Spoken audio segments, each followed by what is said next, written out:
Oke guys, sebelum kita mulai ada baiknya dibantu like video ini, dan bagi yang baru bergabung silahkan tekan dulu tombol subscribe dan aktifkan loncengnya.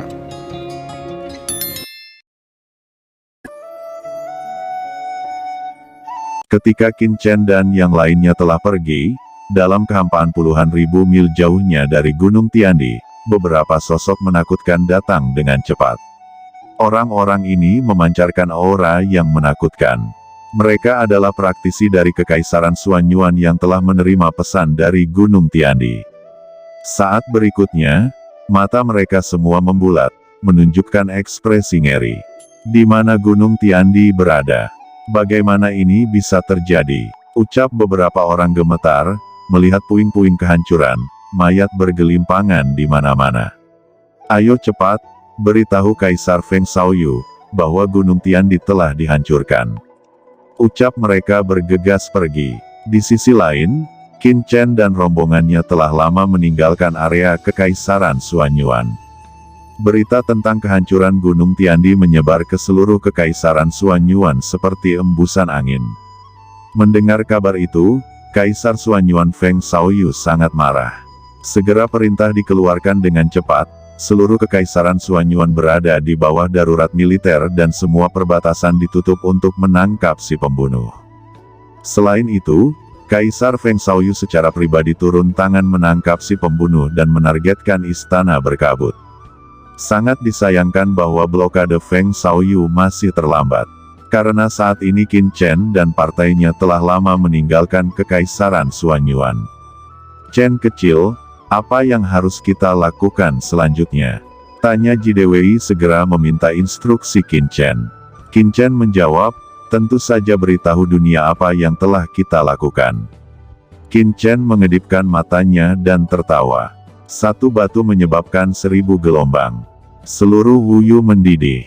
Berita menyebar bahwa keluarga Mo dan keluarga Ji menerima perintah dari istana berkabut, menargetkan Kekaisaran Xuanyuan untuk melakukan misi serangan rahasia.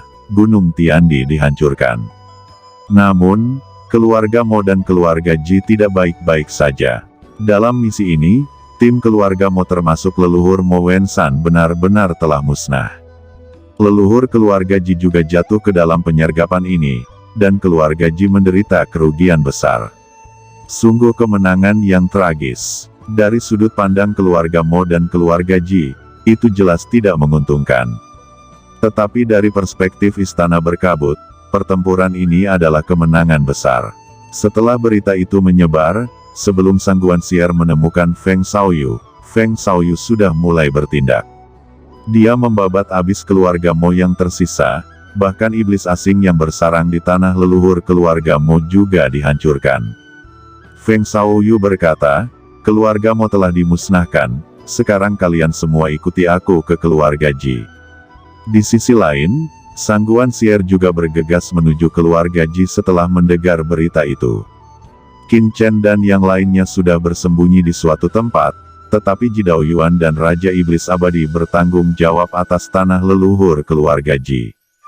Di luar formasi, Feng Xiaoyu menyerang formasi tanah leluhur keluarga dengan panik. Setengah jam telah berlalu, dan dia masih tidak bisa memecahkan formasi itu. Kaisar, formasi itu tampaknya telah rusak. Ucap salah seorang tetua Kekaisaran Xuanyuan. Semua orang langsung terbang ke langit di atas tanah leluhur keluarga Ji.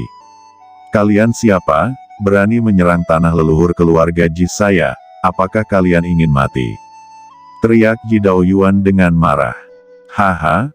Orang-orang dari keluarga Ji Anda terlalu merajalela. Kalian tidak takut dengan Kekaisaran Xuanyuan saya. Hari ini, Kekaisaran Xuanyuan saya akan menghancurkan tanah leluhur keluarga Ji Anda. Ucap salah seorang tetua dari Kekaisaran Xuanyuan. Feng Xiaoyu dan bawahannya dengan panik menyerang tanah leluhur keluarga Ji. Tiba-tiba mereka buru-buru menoleh, hentikan semuanya. Teriak Sang Guanxier baru datang. Feng Xiaoyu, kamu terlalu berlebihan.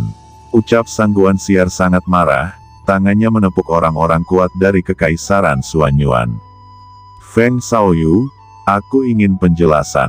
Ucap Sang Guanxier menatap Feng Xiaoyu. Sang Guanxier, Justru kamulah yang harus menjelaskan. Jawab Feng Xiaoyu. Kalian semua mundur dulu. Beberapa orang bingung. Meskipun mereka tidak tahu mengapa Feng Xiaoyu memberi perintah seperti itu, mereka masih menahan niat membunuh dan perlahan mundur. Sangguan Sier, kamu dan aku bertarung. Ucap Feng Xiaoyu mengguncang tubuhnya, naik ke langit. Sangguan Sier secara alami tahu apa yang dimaksud Feng Xiaoyu. Di langit, kedua bayangan itu bertabrakan. Feng Xiaoyu, kamu telah menghancurkan keluargamu dari istana penegak hukumku, dan sekarang kamu menyerang keluarga Ji. Apa sebenarnya yang kamu inginkan? Ucap Sangguan Sier. Sier, istana misti Anda menargetkan kekaisaran Suanyuan saya, pertama menyerang beberapa situs kekaisaran saya, dan menghancurkan sekte Tianmen. Kemudian menghancurkan Gunung Tiandi. Sebaliknya izinkan saya bertanya, apa sebenarnya yang akan Anda lakukan? Jawab Feng Xiaoyu berkata dengan dingin. Mendengar alasan Feng Xiaoyu, Sangguan Sier merasa sangat kesal, tetapi dia juga tahu bahwa pertengkaran semacam ini tidak akan ada habisnya. Dia berkata, izinkan saya bertanya kepada Anda, mengapa kekaisaran Suanyuan Anda menyerang istana berkabut, dan bahkan menculik Murong Bingyun? Feng Xiaoyu tercengang, apakah ada yang salah dengan Bingyun? Sier, apa yang terjadi dengan Bingyun kita? Saya tidak pernah memerintahkannya. Sier, seseorang pasti mengaturnya dengan sengaja. Bagaimana mungkin saya bisa menyakitinya? Feng Xiaoyu menjelaskan dengan tergesa-gesa dengan ekspresi terkejut. Mendengar itu, Sangguan Sier tidak bisa menahan tawa dan berkata, saya melihat dengan mata kepala saya sendiri. Jika saya tidak tiba tepat waktu, Bingyun mungkin saja telah tewas oleh sekte Tianmen kekaisaran Suanyuan Anda. Feng Xiaoyu baru saja akan menjawab, tiba-tiba sebuah bayangan hitam melintas di langit. Semua ini adalah konspirasi iblis alienmu. Ucap Feng Xiaoyu menatap bayangan hitam itu. Feng Xiaoyu sangat marah, dia mengangkat pedang kaisarnya, dan cahaya pedang melesat ke langit, berubah menjadi energi pedang tak terlihat yang mengalir deras menuju bayangan hitam, memotongnya, dan langsung membelah menjadi dua, tetapi tak lama kemudian, bayangan hitam berkumpul dan berubah menjadi bentuk manusia lagi. Feng Xiaoyu, kamu telah membunuh iblis alienku dan menghancurkan pemakaman keluargamu. Sekarang kamu juga ingin menghancurkan tanah leluhur keluarga Ji, yang setara dengan menghancurkan kediaman iblis alien saya, menghancurkan altar reinkarnasi iblis alien saya. Hari ini saya akan membunuh Anda. Ucap bayangan hitam. Hentikan semuanya, teriak Sangguan Sier tiba-tiba, mencegah kedua belah pihak berkelahi.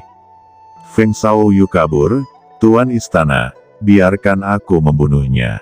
Ucap bayangan itu mendengus dingin, dan hendak mengejar Feng Xiaoyu, tetapi dihentikan oleh Sangguan Sier. Siapa yang memintamu untuk melakukannya? Teriak Sangguan Sier menatap bayangan gelap itu dengan marah. Sangguan Sier melihat tanah leluhur keluarga Ji yang hampir hancur, dengan sedikit kejengkelan di hatinya. Kali ini, Misty Palace kalah terlalu banyak. Dia berkata, di mana Ji Dewei dan lainnya? Kembali ke Tuan Istana, para tetua belum kembali, mereka seharusnya sedang dalam perjalanan. Jawab Ji Daoyuan menggertakkan giginya. Sangguan Sier tahu bahwa dia harus menghentikan konflik antara istana berkabut dan kekaisaran Suanyuan agar tidak meningkat. Dan setelah mengatur kembali kediaman keluarga Ji, dia pergi dari sini sesegera mungkin. Tidak lama setelah Sangguan Sier dan yang lainnya pergi, dari kedalaman tanah leluhur keluarga Ji, beberapa aliran cahaya tiba-tiba datang. Sao Chen, Penatua Agung, Ji Daoyuan dan yang lainnya buru-buru memberi hormat. Orang-orang yang datang adalah Qin Chen dan Ji Dewei. Sebenarnya, mereka bersembunyi di kedalaman tanah leluhur ini dan menonton dari jauh. Ji Daoyuan berkata, Chen kecil, apa yang kamu katakan sebelumnya memang benar. Sangguan Sier telah memberi kami situs keluarga Mo dan meminta kami untuk memperbaikinya sesegera mungkin. Apa yang harus kita lakukan selanjutnya? Hehe, ikuti saja seperti yang dikatakan Sangguan Sier, tutup wilayah keluarga Mo. Adapun hal-hal lain, jangan terlalu khawatir untuk saat ini. Kali ini, kerugian keluarga Ji tidak sedikit. Kita harus memulihkan kekuatan kita sesegera mungkin. Dan kendalikan aula penegakan hukum dengan kuat di tangan Anda. Jawab Qin Chen berkata dengan mata menyipit. Pertarungan sebelumnya antara Sang Guanxier dan Feng Xiaoyu juga membuat Qin Chen diam-diam terkejut. 300 tahun telah berlalu, kekuatan keduanya benar-benar meningkat, menyentuh ambang batas dari alam suci. Dia tidak boleh mengekspos dirinya sendiri sebelum dia sepenuhnya siap. Tugas yang paling mendesak adalah meningkatkan kekuatan sendiri sesegera mungkin. Setelah itu, Qin Chen tidak tinggal diam di kediaman keluarga Ji. Dia menuju tanah leluhur dan langsung memasuki cakram alam semesta. Bagaimana situasinya? Fu Qiankun segera bertanya. Qin Chen menjawab, semuanya berjalan dengan baik, tapi basis budidaya Sang Guanxier dan Feng Xiaoyu benar-benar di luar dugaan. Ekspresi Fu Qiankun juga agak berat. Pada saat ini, Lao Yuan tiba-tiba berkata, kalian jangan khawatir, tidak akan mudah bagi mereka untuk dapat menerobos ke alam suci, dan selama mereka belum mencapainya, masih ada harapan menang. Lao Yuan menjelaskan, yang disebut alam suci, itu berada di luar tingkat aturan benua ini. Begitu kamu meninggalkan dunia ini, kekuatanmu perlahan akan melemah dan kamu akan jatuh ke tanah suci. Qin Chen tercengang. Dia tidak menyangka bahwa ketika seorang yang menerobos alam suci harus meninggalkan benua Tianwu.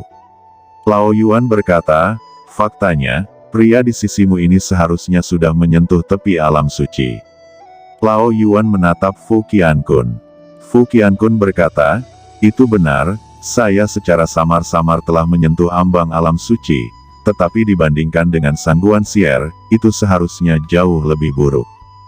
Fu Qiankun tersenyum masam. Qin Chen bertanya, tetapi, mengapa mustahil bagi Sang Guanxier untuk memasuki alam suci? Lao Yuan menjawab, karena sumber daya di benua ini tidak cukup. Kecuali mereka dapat menelan seluruh esensi benua ini. Namun, setelah esensi benua terserap habis, maka benua ini akan hancur. Lao Yuan berkata dengan sungguh-sungguh. Qin Chen dan Fu Qiankun tampak terkejut. Jika benua Tianwu ini benar-benar hancur, maka saudara dan kerabatnya juga akan jatuh. Bahkan jika dia bisa mencapai alam suci, tetapi kerabat dan teman-temannya mati, apa artinya hidup? Di tempat lain saat ini, 1 tahun telah berlalu, Chen Sisi masih berada di dalam gua dan tidak pernah keluar. Di mulut gua, 2 orang sedang berbicara. Master Sekte, Chen Sisi itu seharusnya sudah mati. Ucap Pan Tongwu berkata sambil menghela nafas. Master Sekte tiba-tiba berkata, tidak, Chen Sisi tidak mati. Pan Tongwu bertanya dengan kaget, Tuanku, bagaimana mungkin Chen Sisi itu tidak mati? Kemudian, dari dalam gua, Chen Sisi melangkah maju dan membungkuk sedikit. Master Sekte berkata, baiklah, kamu telah berhasil menerobos ke puncak Wu di tahap tengah dan menyelesaikan perjanjian kita. Terima kasih atas kultivasinya, ucap Chen Sisi. Tidak, kamu tidak perlu berterima kasih padaku, semuanya dicapai dengan kerja kerasmu sendiri. Master Sekte berkata, pergilah ke Laut Guntur. Dengan kekuatan guntur, itu dapat menekan semua kejahatan dan pesona dalam dirimu dan menekan semua kekuatan iblis di tubuhmu. Pada saat itu, masa depan Anda benar-benar tidak akan terbatas. Di kediaman leluhur keluarga Ji saat ini, Qin Chen akhirnya mengangkat basis kultivasinya ke titik ekstrim dari puncak awal. Tetapi dia tidak berani melanjutkan latihan, karena di benaknya, benih parasit emas berdenyut-denyut, mengeluarkan napas yang mengerikan.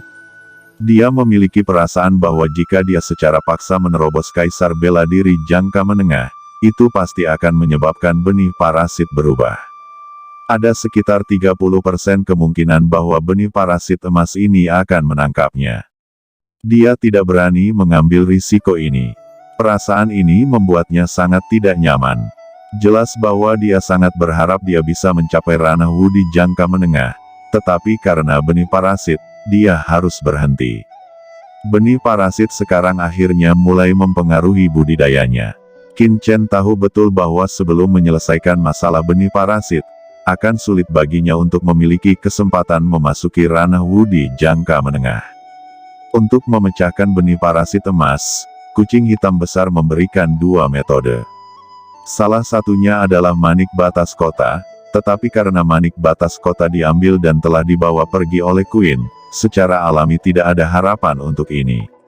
Satu-satunya cara yang tersisa adalah teknik pemisahan jiwa. Qin Chen, yang telah memperoleh teknik terlarang jiwa surgawi, memiliki pemahaman yang lebih dalam tentang pemisahan jiwa dari tubuh, dan persepsinya lebih jelas, tetapi persepsi jiwa saja tidak cukup. Jika dia ingin memisahkan jiwa dari tubuh, dia harus terlebih dahulu berlatih ke alam tanpa kebocoran. Sao Chen, ada apa denganmu? Tanya Yuqiansu dan Jiruyu. Bukan apa-apa, ini masalah benih parasit. Saya merasa bahwa benih parasit ini semakin mengancam saya. Qin Chen berkata dengan sungguh-sungguh. Apakah benih parasit di pikiranmu akan meledak? Tanya Qiansu, dia secara alami tahu apa yang disebut benih parasit. Qin Chen mengangguk, tetapi tidak banyak bicara. Dia menembus persepsi ke dalam pikiran Yuqiansu. Dia terkejut ketika dia melihat Yuqiansu hampir menerobos kaisar bela diri jangka menengah. Dibandingkan dengan dia, benih parasit Yuqiansu benar-benar menyusut banyak. Bagaimana ini bisa terjadi? Gumam Qin Chen sedikit bingung. Ada kekuatan khusus dalam pikiran orang ini yang terus-menerus menekan perkembangan benih parasit. Sebaliknya, benih parasit dalam pikiran Anda tidak ditekan oleh kekuatan apapun, dan secara alami berkembang lebih lancar. Terlebih lagi, itu adalah benih parasit emas, yang puluhan kali lebih kuat. Ucap Lao Yuan menjelaskan. Qin Chen sangat gembira di dalam hatinya. Sebagai binatang sumber dari benua setan asing, Lao Yuan memiliki pemahaman yang luar biasa tentang benih parasit. Mungkin ada cara untuk menghilangkan benih parasit di pikirannya. Jadi, segera dia meminta nasihat Lao Yuan. Apa yang mengecewakan Qin Chen adalah bahwa Lao Yuan tidak memiliki solusi yang sama sekali. Mengetahui bahwa Lao Yuan tidak punya solusi, Qin Chen sedikit kecewa. Sepertinya dia hanya bisa terus berupaya untuk mencapai kondisi tanpa kebocoran. Setelah mengetahui tentang situasi Qin Chen, Fu Qiankun juga sangat prihatin. Secara alami, Qin Chen tidak menyembunyikan kecanggungannya, dan menceritakan keseluruhan cerita. Bagaimanapun, Fu Qiankun adalah presiden Tanah Suci Darah. Mungkin saja memiliki semacam metode. Fu Qiankun berkata, maksud Anda, jika Anda ingin memecahkan benih parasit ini, Anda harus terlebih dahulu mencapai kondisi pelepasan jiwa. Dan jika Anda ingin mencapai kondisi pelepasan jiwa, Anda harus terlebih dahulu mencapai ranah tanpa kebocoran. Ucap Fu Qiankun berkata dengan terkejut. Qin Chen mengangguk dan bertanya, Saudara Fu, apakah Anda punya cara untuk melakukannya? Fu Qiankun berkata, saya telah membacanya di sebuah buku kuno. Untuk melakukan ini, kekuatan darah harus sepenuhnya terintegrasi dengan tubuh fisik. Ini sangat sulit. Bahkan di zaman kuno, sangat sedikit master yang bisa melakukan ini. Fu Qiankun mengerutkan kening dan berkata sambil berpikir, apakah itu saja? Ucap Qin Chen tersenyum pahit, karena kucing hitam besar itu mengatakan hal yang sama. Untuk mencapai keadaan tidak bocor, dia harus sepenuhnya menggabungkan tubuh dan darahnya, tetapi Qin Chen tidak bisa melakukan ini. Dia juga master garis keturunan teratas dalam kehidupan sebelumnya, dan dia tidak bisa melakukan ini, menunjukkan betapa sulitnya untuk mencapai keadaan tanpa kebocoran. Fu Qiankun bertanya, apa garis keturunanmu? Qin Chen mengulurkan tangannya, dan segera, gelombang kekuatan yang menggelegar menghilang, dan serangkaian busur guntur melintas, dengan aura kehancuran. Ini adalah darah guntur. Ucap Fu Qiankun berkata dengan sedikit terkejut. Ini jelas merupakan salah satu garis keturunan paling langka di benua Tianwu. Guntur mewakili hukuman dan kehancuran, tetapi juga mewakili vitalitas, termasuk semua hal, jelas merupakan salah satu garis keturunan tertinggi. Jika Anda ingin mengintegrasikan darah dan tubuh Anda tidak bisa hanya mengandalkan kultivasi. Lebih baik memiliki lingkungan seperti itu, tetapi Anda sebenarnya berdarah guntur. Ini agak merepotkan. Tidak banyak tempat di mana Anda memiliki guntur di daratan sebagai tempat Anda berlatih. Ucap Fukian Kun. Dia berhenti tiba-tiba, menoleh dan menatap Qin Chen lalu berkata, "Ya, ada satu tempat bernama Lautan Guntur." Oke teman-teman, terima kasih sudah menonton. Jangan lupa like, komen, dan subscribe.